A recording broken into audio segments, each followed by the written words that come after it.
Okay, तो देखो next आपको एक इम्पोर्टेंट नोट लिखना है या फिर समझना है।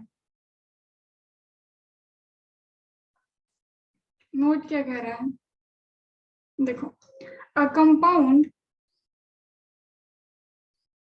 लिख लो फिर मैं एक्सप्लेन, लिख के मैं एक्सप्लेन भी करती हूँ। ओके, ये बात इंपॉर्टेंट है। अ compound has different properties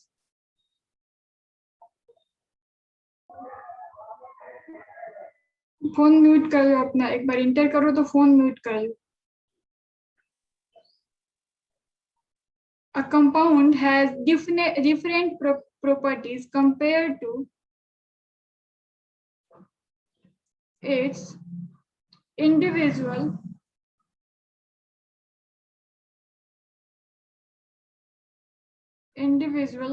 constituents atom from which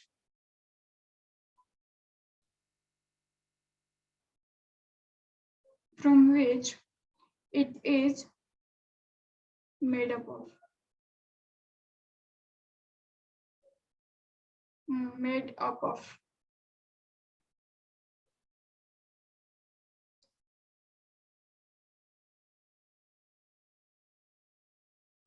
okay, इसका क्या मतलब, जैसे देखो आप लोग अपना फोन म्यूट करके रखोगे। ओके, H2 और O2 को मिला करके हम लोग क्या बना रहे थे, H2O। ओके, तो देखो इसको बैलेंस करने के लिए चाहे तो यहाँ पे हाफ लगा दो या फिर यहाँ पे 2 लगा दो, अब ये बैलेंस है। यहाँ पे ये हाइड्रोजन क्या है, गैस है, और ऑक्सीजन क्या है, गैस है, और ये क्या बना, लिक्विड। यानी जो हाइड्रोजन और ऑक्सीजन की नेचर थी वो गैसियस हो रहे थे, और जब मिल करके बन गया कंपाउंड, ये एलिमेंट से जब कंपाउंड बन गया तो ये क्या हो गया, आपका अलग ही प्रॉपर्टीज रख रहा है, वो लिक्विड हो गया। दूसरा बात, हाइड्रोजन को हम लोग क्या कहते हैं, फ्यूचर फ्यूल। ध्यान रखना, ये बहुत इंपॉर्टेंट क्वेश्चन है। फ्यूचर फ्यूल हम लोग हाइड्रोजन को क्या कहते हैं, फ्यूचर फ्यूल, ईंधन, फ्यूल यानी ईंधन। ओके, और ऑक्सीजन क्या है, ये आग लगाने का काम करता है, ठीक है, ये फायर को बढ़ाता है। यानी अगर ऑक्सीजन का प्रेजेंस ना हो तो आग लगना मुश्किल है। और ये दोनों जब एक फ्यूचर फ्यूल जो ऑलरेडी ज्वलनशील है, जिसको फ्यूचर में हम लोग एज अ फ्यूल यूज करने वाले हैं, और एक ऑक्सीजन है जो ऑलरेडी आग को जलाने का काम करता है, विदाउट प्रेजेंस ऑफ ऑक्सीजन जलना आग का मुश्किल है। और ये जब दोनों मिल रहे हैं तो एक ऐसे कंपाउंड को बना दे रहे हैं, वाटर, जो क्या करेगा, ये फायर को रिड्यूस करता है, इसको ये बुझाने का काम करता है ना। तो क्या हुआ, देखो ये यहाँ पे क्या डेफिनेशन है, अब उसको रिलेट कर पाओगे। A compound has different properties compared to its individual constituent atom और element from which it is made up of. ये दोनों आपके एटम या फिर एलिमेंट जो भी है वो क्या कर रहे हैं, अलग ही प्रॉपर्टीज रखे हैं, और इसका प्रॉपर्टीज एकदम अलग हो गया। तो ऐसा नहीं है कि हाइड्रोजन और ऑक्सीजन से मिलकर के वाटर बने तो उनका गुण अभी भी लेकर के आए कि उसके प्रेजेंस में आग लगे, उसके प्रेजेंस में फ्यूचर फ्यूल जैसा कुछ चीजें मिले, ये बातें गलत है, ठीक है। तो कंपाउंड की प्रॉपर्टी उसके इंडिविजुअल पार्टिकल की तरह सेम नहीं होता है। This is the difference between pure substance and homogeneous mixture. उसमें आपकी प्रॉपर्टीज सेम ही रहती है, शुगर की प्रॉपर्टी शुगर वाली रहेगी, वाटर की प्रॉपर्टी वाटर वाली रहेगी, जा करके भी सोल्यूशन में, है ना। तो वही, तो ये आपका, ये बात बहुत इंपॉर्टेंट है, ये याद रखोगे। ओके, दूसरा आप एक और नोट देख लो इसी के अंदर, element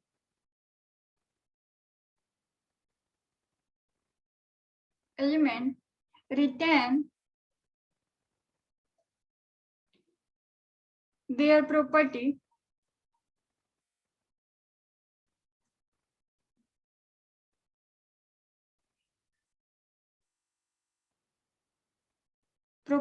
when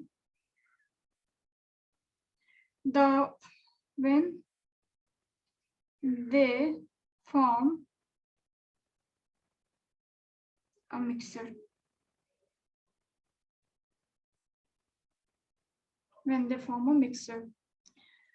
For example, sand plus water.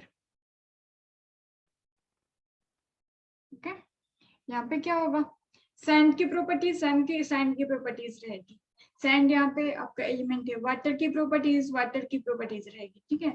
तो अगर आप मिक्सचर बनाए जैसे शुगर और उसमें शुगर और क्या सॉल्ट डाला है, तो उसमें शुगर की प्रॉपर्टीज रहेगी, सॉल्ट की प्रॉपर्टीज रहेगी।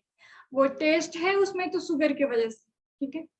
और वो आपका हाँ, अगर शुगर उसमें ना रहे तो वाटर अपना प्रॉपर्टीज रिटेन रखता है, तो उसमें उनकी प्रॉपर्टीज कुछ एक दूसरे से चेंज नहीं हो जाती है मिक्स होने के बाद, ओके, मिक्सचर में। और सब्सटेंसेस में प्रॉपर्टीज चेंज हो जाती है, मेन यही आपका डिफरेंस है, और ये बात भी है। तो क्योंकि ये ऐसा टॉपिक है ना, सब प्योर सब्सटेंसेस या फिर सब्सटेंसेस एंड होमोजेनियस मिक्सचर खास करके, इसमें आपको कोई राउंड घुमा सकते हैं, आप उसको अच्छा आंसर देने के लिए ये बात बता सकते हो, ठीक है। और ये बात आपको पता भी होना चाहिए। तो आप लोग इसका स्क्रीनशॉट ले लीजिए, तो हम लोग आगे बढ़े। यहाँ तक किसी को कोई डाउट नहीं है ना, यहाँ तक में किसी को कोई डाउट?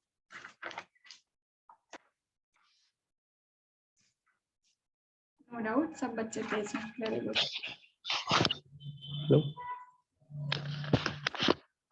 अभी तक आ रहे हैं सब, जो राज। आप लोग एक बार जब इंटर कर जाओ तो अपना फोन को म्यूट कर लो। चलो आगे देखो।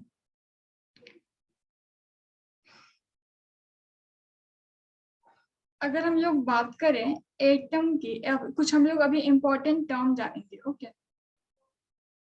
एटम, तो एटम के बारे में हम लोग क्या करते हैं, एटम कंसिस्ट ऑफ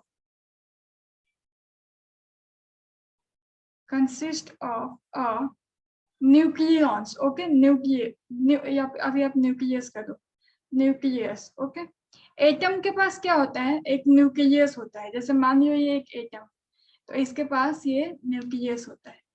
और न्यूक्लियस क्या चीज से मिलके बना होता है, ये ध्यान रखो, न्यूक्लियस बन के मिलके बना होता है, made up of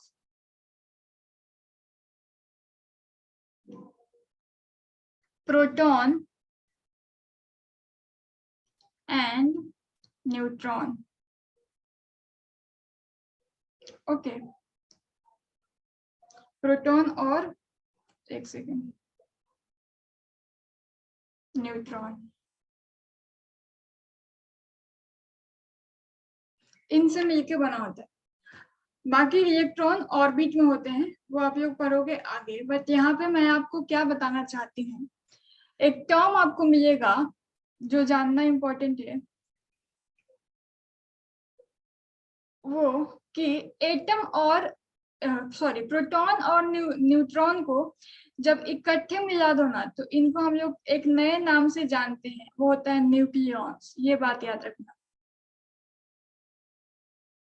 nucleons, nucleons क्या होता है, न्यूक्लियस जो कि प्रोटॉन और न्यूट्रॉन से मिलकर बनाता है, और प्रोटॉन और न्यूट्रॉन को क्या कहते हैं, इनके इकट्ठे मिल जाने को क्या कहते हैं, न्यूक्लियॉन्स, यानी जहाँ पे प्रोटॉन और न्यूट्रॉन रह रहे हैं, इन दोनों को इकट्ठे क्या कहेंगे, न्यूक्लियॉन्स। अभी हम लोग यहाँ से क्या सीखेंगे, एक्चुअली मैं आपको ये क्यों बता रही हूँ, एटम के बारे में थोड़ा जानकारी दे रही हूँ, क्योंकि मैं यहाँ से आपको ले जाऊंगी एटॉमिक नंबर, मास नंबर की तरफ, और उसके पहले एटम के अंदर क्या क्या होता है वो चीजें देख लो। तो एटम कंसिस्ट करता है न्यूक्लियस, जो मेडअप होता है प्रोटॉन और न्यूट्रॉन से, ठीक है। और प्रोटॉन और न्यूट्रॉन को हम लोग क्या कहते हैं, इसको इकट्ठे हम लोग न्यूक्लियंस कर सकते हैं, यानी कह सकते हैं कि न्यूक्लियस न्यूक्लियॉन्स से बना होता है। न्यूक्लियस किससे बना होता है, न्यूक्लियॉन्स से, ओके। और इलेक्ट्रॉन कहाँ होते हैं, इलेक्ट्रॉन जो न्यूक्लियॉन्स है, जो न्यूक्लियस है ना, उसको सराउंड करके रखते हैं। जैसे ये आपका क्या हो गया न्यूक्लियस, तो इसको ये जो ऑर्बिट है वो कहाँ होते हैं, सराउंड करके रखते हैं न्यूक्लियस को, और इसी सब में क्या रहते हैं, इलेक्ट्रॉन, यानी प्रोटॉन और न्यूट्रॉन तो यहाँ रहेंगे, बाकी ये जो है ना इन सब में रहते हैं इलेक्ट्रॉन, ओके। तो एटम कंसिस्ट ऑफ न्यूक्लियस यानी made up of neutron and proton. अब हम लोग बात करते हैं थोड़ा इलेक्ट्रॉन की, okay. Electron electrons are surrounded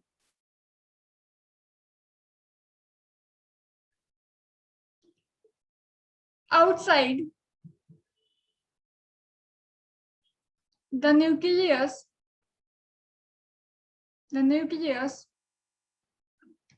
in, क्या कह सकते हैं, in the atomic boundary.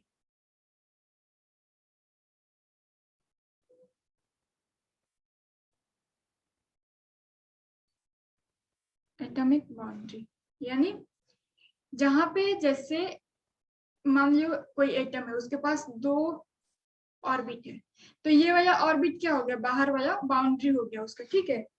तो यहाँ पे आपका ये जो न्यूक्लियस है इसको सराउंड करेंगे, यानी इस ऑर्बिट में रहेंगे और इस ऑर्बिट में, बाउंड्री वाले ऑर्बिट में रहेंगे, इसके बाहर नहीं जाएंगे और न्यूक्लियस के अंदर नहीं आते हैं इलेक्ट्रॉन। ओके,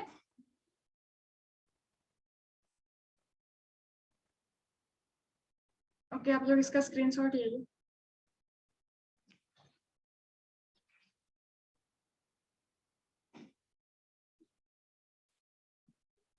देखो, मान लो कोई एलिमेंट है, उसको हम लोग रिप्रेजेंट करते हैं जेड से, ठीक है। जेड से एक एलिमेंट को रिप्रेजेंट किया, ये कोई एलिमेंट है, जेड क्या है, एक आपका एलिमेंट है। अच्छा से, ठीक है, जेड से नहीं करो क्योंकि जेड फिर कुछ आपका सिंबल भी आ जाएगा, इसको चेंज कर सकते थे वैसे, कोई इशू नहीं है, बट एक्स से कर लो, एक्स, ठीक है। एक्स आपका कोई एलिमेंट है, कुछ भी कर सकते हो, एक्स ई व्हाटएवर। तो यहाँ पे आपने अक्सर देखा होगा, अगर आप पीरियोडिक टेबल पढ़ के आए हो 10th में, तो यहाँ पे लिखा होता है जेड, यहाँ पे लिखा होता है ए। जेड क्या होता है, ये हम आपको याद रखने वाली बात है। जेड रिप्रेजेंट करता है एटॉमिक नंबर को, ओके, और ए रिप्रेजेंट करता है एटॉमिक मास को। जेड रिप्रेजेंट करेगा एटॉमिक नंबर को और ए क्या रिप्रेजेंट करेगा, एटॉमिक मास को, यानी मास ऑफ एटम के बारे में बताएगा। अब यहां से एक बात ध्यान से समझो, जो जेड यानी एटॉमिक नंबर है ना,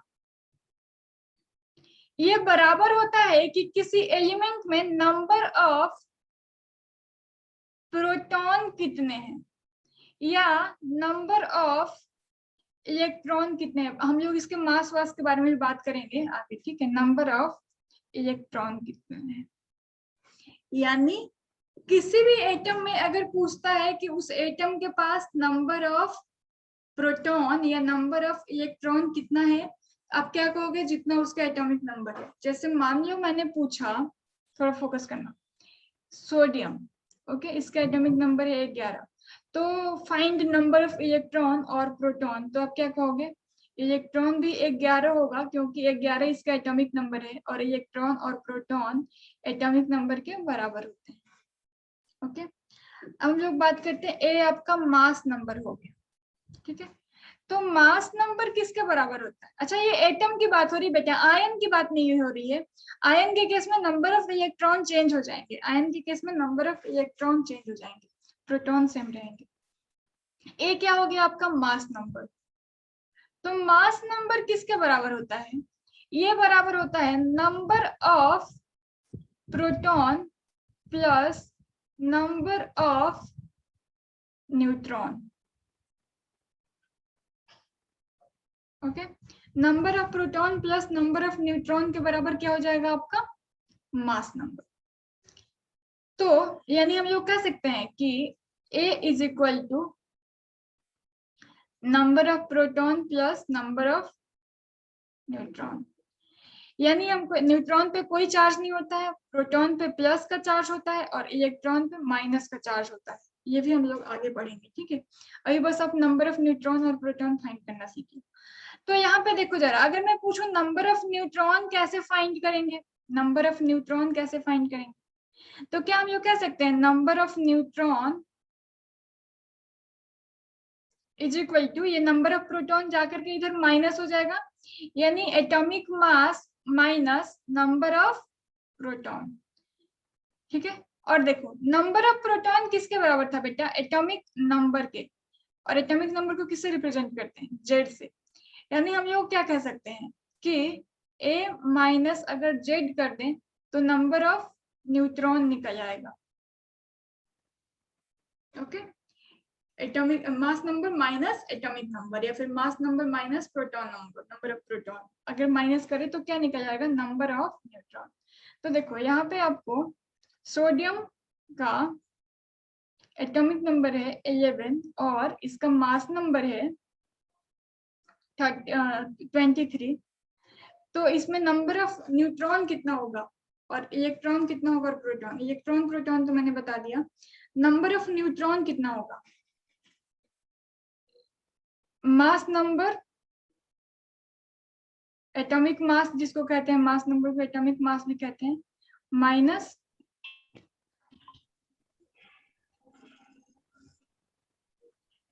एटॉमिक नंबर। ओके, तो मास नंबर, अपना फोन म्यूट करो, 23 माइनस 11 यानी 12। इसका मतलब है number of proton number of neutron के बराबर आ भी सकता है और नहीं भी आ सकता। ठीक है, तो यहाँ से ये आपने सीखा कैसे कैसे नाम से बच्चे आ रहे हैं। अब रियलमी 2, एक बार आप लोग इसका स्क्रीनशॉट ले लो। Ma'am number of neutron is equal to a minus Z, समझ में नहीं आया। अच्छा ठीक है, देखो यहाँ पे हमारा क्या है, number of neutron atomic mass यानी mass number minus number of proton. समझ में आया? यस मैम समझ में आया। तो यहाँ पे एक बात बताओ, नंबर ऑफ प्रोटॉन किसके बराबर होता है, एटॉमिक नंबर के बराबर होता है। Yes ma'am. तो यहाँ पे एटॉमिक नंबर है यानी जेड है 11, इसमें जेड कितना है 11, प्रोटॉन नंबर ऑफ प्रोटॉन कितना है 11, यानी दोनों बराबर ही होते हैं। तो क्या हम लोग नंबर ऑफ प्रोटॉन को एटॉमिक नंबर से रिप्रेजेंट कर सकते हैं, यहाँ पे रिप्लेस कर सकते हैं। यस मैम समझ में आ गया। हाँ, तो इसीलिए ये फॉर्मूला इम्पोर्टेंट है, ये यहाँ पे आपको बहुत इम्पोर्टेंट है, ओके। ये यहाँ पे आपको इम्पोर्टेंट है, और ये आपको यहाँ पे बहुत इम्पोर्टेंट है। अब इसका ना, यहाँ से आप लोगों को लग रहा है इतना छोटे टॉपिक पढ़ के क्या फायदा, यहाँ से क्वेश्चन आपके जेई एडवांस में आया है। क्या क्वेश्चन था मैं आपको कल कराऊंगी, तो वहां पे थोड़ा सा एक्सेप्शन होगा, बट वो जेई एडवांस का क्वेश्चन है इस कंसेप्ट से जो अभी हम लोग पढ़े हैं। ओके, अभी ये नंबर ऑफ न्यूट्रॉन और प्रोटॉन फाइंड करने से। तो अभी आपको देखो होमवर्क आपका क्या है, 1 से 20 तक के एलिमेंट का number of neutron. Amritraj, Amritraj class से आउट कर दिए जाओगे बेटा। देखो, number of neutron, number of proton and number of electron find करके लाना है 1 से 20 तक के एलिमेंट। ओके, अब ये 1 से 20 तक के एलिमेंट। मैम सुनिए, बोलो। इन सब की ma'am value homework show WhatsApp कैसे कर दीजिएगा। एक एक करके बात करो, एक एक करके बोलो। इन सब की मैम वैल्यू होमवर्क। व्हाट्सएप कर दीजिएगा। स्वयं आप बोल लो, अभी पहले स्वयं आप बोलो क्या बोल रहे हो। इन सब की number of neutron, number of proton और नंबर ऑफ इलेक्ट्रॉन की वैल्यू जो है आप व्हाट्सएप कर दीजिएगा। नहीं नहीं, ये आपको फाइंड करना है ना, ये आपको फाइंड करना है। मैं 1 से 20 तक के एलिमेंट बता दूंगी। होमवर्क है आपका, ma'am home electron, number of proton and number of electron आपको फाइंड करना है। मैं 1 से 20 तक के एलिमेंट भेज दूंगी जहां पे एटॉमिक नंबर और एटॉमिक मास लिखे रहेंगे। ओके, होमवर्क शो कैसे करेंगे मैम? आप लोग व्हाट्सएप करोगे, व्हाट्सएप करोगे। Okay ma'am. नाम लिख करके, नोट्स के ऊपर नाम लिखोगे अपने और व्हाट्सएप करोगे। और किसी ने और क्वेश्चन है, और किसी ने कोई क्वेश्चन है? No ma'am.